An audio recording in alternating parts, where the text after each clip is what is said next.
Hey guys, I'm going to do a video real quick. This one for the fights this weekend. Max Holloway against Arnold Allen in Kansas City. We're going to cover 5 or 6 fights on this card. It seems like a pretty decent card, so we're going to get right into it.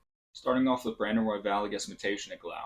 Now, Mateusz Nicolau is on a 6-fight winning streak, currently 7-1 inside of the UFC, all against pretty top-of-the-line talent, not against quite the competition that Brandon Royval has faced, but still impressive with 1 submission, 1 knockout, and 5 decision wins inside of the UFC.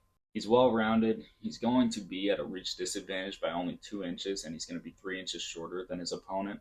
But I think he's got a good chance to win this fight. However, his opponent, Brandon Royval, is a dog. Even his nickname is Raw Dog Brandon Royval. Brandon Royval is also very well rounded. He knows how to mix it up on the feet, and he knows exactly how to handle himself on the ground. A lot of his wins in his career come by way of submission. He's got 3 of them inside of the UFC.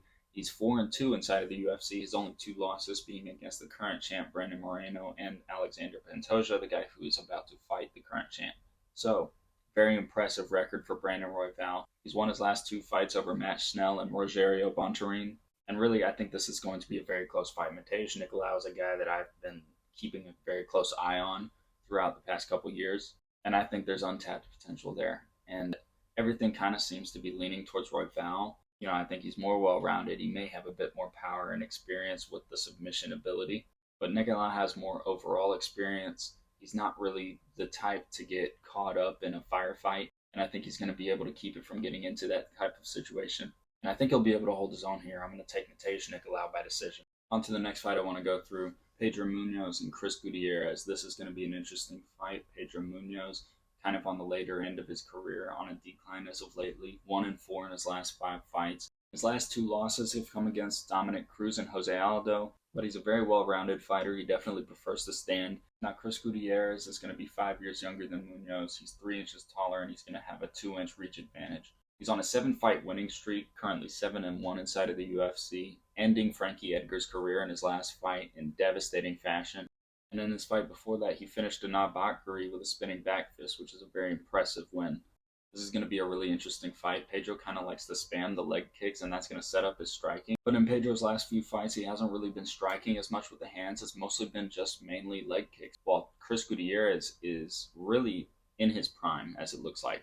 Only 31 years old. Chris Gutierrez, I think, is going to come into this fight a bit aggressive, more aggressive than Pedro at least. But I think he's going to kind of be able to do what he did to Frankie Edgar to Pedro Munoz. Probably not going to be as devastating as it was to Frankie, but I think Chris could finish Pedro Munoz come Saturday night.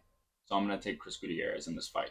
Now we're going to have a light heavyweight brawl between Tanner Boser and Ion Cutelaba. Both of these guys finish most of their fights, and more often than not, it's kill or be killed for both of them in there, especially for Ion Cutelaba. He's going to finish somebody or get finished in the process. Cutelaba's lost his last 3 fights, while Tanner's only lost his last 1, but Cutelaba has been facing higher-level opponents than Tanner has, and Tanner's going to be 1 inch taller than Cutelaba is, but that's usually the case for Ion Cutelaba. He's normally the shorter opponent, but in this fight, I'm going to take Ion Cutelaba. This one's really going to be just a slugfest, in my opinion. That's what I'm expecting. That's normally what we get from Ion Cutelaba fights. Tanner Boser fights normally don't go the distance either. So I'm counting on this one to be a finish. Doesn't matter which way it goes. But in this one, I'm going to take Ion Cutelaba. He just seems to be more explosive and push the pace very aggressively. I feel like he's going to be able to catch Tanner Boser in this fight and get him out of there. So I'm taking Ion Cutelaba. Now on to another light heavyweight fight. This one's going to be more of a tactical striking battle between Dustin Jacoby and Azamat Murzakanov. Murzakanov is 12-0 with 2 of those fights being inside of the UFC, so undefeated throughout his entire career. He's shown himself to be a patient striker with knockout power, but Dustin Jacoby does have a lot more experience than him, and he's going to be 5 inches taller than Murzakanov with a 5-inch reach advantage over him.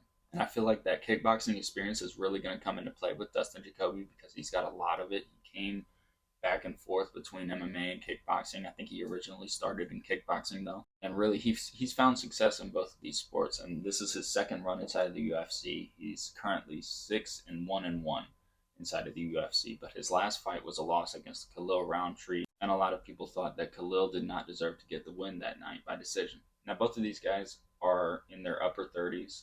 Dustin being 35 years old, while Murzakanov is 36 years old. Murzakanov has significantly less experience than Dustin Jacoby does in combat sports in general, and I feel like at the age that they're at, I think that's going to play a heavy factor, and I think Dustin Jacoby is going to come out of this one with a win.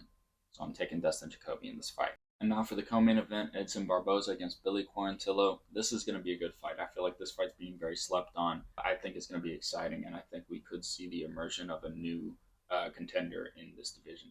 That new contender that I think could emerge from this fight is Billy Quarantillo. All right, he's 17-4. He's well-rounded. He's coming off of a win against Alexander Hernandez, and he likes to mix it up very well against just about everybody. He likes to make his fights really dirty and grimy. It seems to be working out for him, though. He's only 5-2 inside of the UFC, so only 2 losses, and those 2 losses are against Shane Burgos and Gavin Tucker. But since then, he's been on fire. He's got 3 knockouts, 1 submission, and 1 decision win inside of the UFC. And I really think he's got a good chance to win this fight. Now his opponent, Edson Barboza, has very explosive kicks, a lot of power in those kicks too, and he's really a striker overall, wants to stand in this fight, and I feel like Billy Quarantillo is going to look to take him down.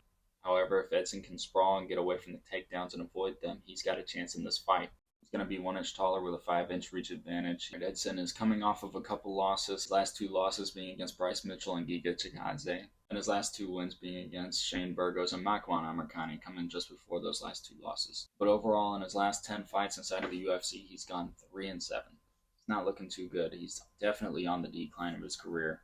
You look at his record overall, you will notice that every single loss on his record comes inside of the UFC, and throughout his career he has just gone after top tier fighter after top tier fighter after top tier fighter, win, lose, or draw. He's always facing some top tier guy who's going to produce some kind of big fight. It's a big name. It's always a big name for him. And Edson Barboza truly deserves the credit of being one of the hardest working fighters in the UFC. But in this fight, I think Billy Quarantillo has what it takes to get the win. I think he's going to turn it into a dirty fight, just like I said he normally does in all his other fights. Probably push Edson against the cage, and I think he will probably end up getting the takedown. So I'm going to take Billy Quarantillo in this fight. And now for the main event, Max Holloway against Arnold Allen. This is going to be a good fight. It's going to be very interesting to see what happens this weekend. So let's get into it, starting with Arnold Allen. He's 19-1, having won his last 12 fights. The last time he lost was 2014. So that's almost 10 years undefeated. And he's only shown improvement along every step of the way. His last 3 wins coming over Sadiq Yusuf, and then Dan Hooker, and then Calvin Kattar. All of them seeming to have a better performance than the last. And Arnold Allen truly is looking unstoppable. But his opponent, Max Holloway, is one of, if not the greatest featherweight fighter of all time. It's between him and Volk now. And outside of Volkanovski, nobody can beat Max Holloway. Nobody can beat Max Holloway. The last person to beat Max Holloway outside of Volkanovski was Dustin Poirier, and that was in a different weight class. But you don't have to question whether his desire to win is still there. Max Holloway is always going to have the desire to win, regardless of who he's fighting, regardless of what's on the line. He's going to want to win, and he's going to do his best to win every single time out. And Max Holloway has put on some of the greatest striking performances I've ever seen, and I think of all time. Plus, he's only 31 years old. It's not like he's getting up there and on a decline in his career or anything like that. I think he's still in the prime of it, and he still has everything it takes to be a champion. Max is going to be 3 inches taller than Allen is, but he's going to be at a 1-inch reach disadvantage. But the reach disadvantage isn't going to affect Max at all. In my opinion, Max is up there with at least the top 3 greatest strikers of all time in UFC history. And really, I just have supreme confidence in Max Holloway against anybody on the planet. I mean, he's captured striking records on several different occasions, always topping himself each time. There's really nobody who does that inside of the UFC. And we've seen Arnold Allen get in some dangerous positions, get vulnerable at times in his fights. And it's very rare that you see that happen for Max Holloway, that he puts himself in a vulnerable position and gets hurt. Really, any way that Arnold Allen decides to approach this fight, I think, is not going to work for him. I feel like Max Holloway is that good of a fighter, and I feel like he's definitely that good of a striker if it stays on the feet.